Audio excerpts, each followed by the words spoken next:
I'm Stuart Sanders with the Kentucky Historical Society, and I'm here with David Kirkpatrick with the Mercer County Public Library. We're here in Harrodsburg taking a look at the Mercer County Public Library's History Research Center, which is a great building. And David, thanks for having us. Oh, thank you all for coming down. Can you tell us a little bit about this building, how it got started, and sort of what the philosophy is behind this? Yeah, this building actually has a lot of history in itself. The room we're in right now is part of the original structure that dates the 1850s, possibly the 1840s. It was built by an enslaved individual who had purchased his freedom. This is one of several buildings in towns that he crafted. So it was a great place for our history collection. We've got several hundred books that detail local history and genealogy, and we have a large manuscript collection of over 100 square feet or cubic feet or so of records. So this is a place where people can access their story and participate in it. Now this building, it's adjacent to the Mercer County Public Library, and this shows how dedicated the library is to local history. And so what does a room like this mean, or a building like this mean to local residents? We've had a really favorable response from the community, particularly because Harrodsburg being the first community in Kentucky with an anniversary coming up of 250 years, people have really embraced it and come in not only to do research, but to digitize their own collections and contribute to what we have here, because again, this community is not just the story of a few, it's the story of the Commonwealth. So the 250 in Harrodsburg is coming up. What sort of things does the library have planned as part of that commemoration?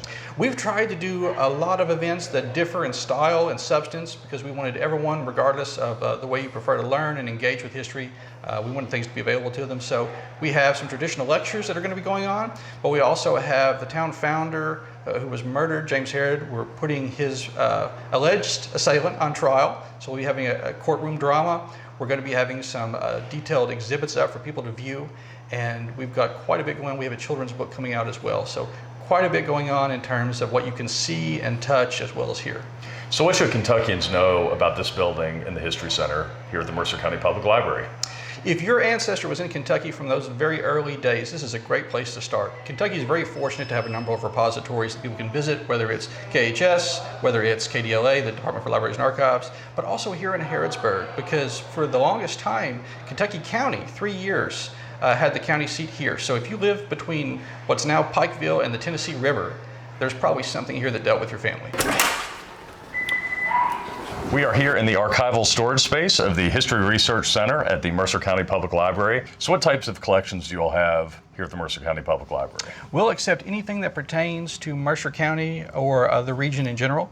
So a lot of what we have are photographs. We have a few manuscript materials, which we'll see briefly, but we also are accepting digital collections and items that are born digital. We've got footage of President FDR's visit here in the 1930s, those sorts of things. So we will take anything if it relates to local history. So this is a great space, obviously. You have wonderful archival materials. What are your goals sort of behind collecting all these items here at the library?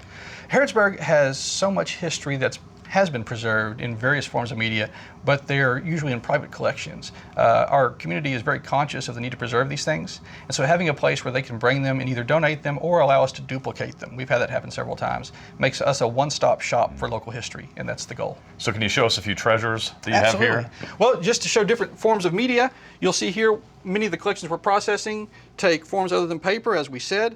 We have some old Kodak negatives and projector slides. We've got some glass plate negatives as well of local scenes that we're working with. And then in addition to that, you'll see some media that may be old, but it's not quite antique yet, at least I hope not, because I use these. So we accept records in any form. This collection really tells the story of our community. So you'll see here, these are the plans for Old Fort Harrod State Park. Oh, wow. And you'll also see the plans for the Lincoln Marriage Temple, which is now a part of that park as well. So from that to local newspapers dating to the 19th century, to correspondence from even earlier, this is the place that tells the story of Mercer County's history.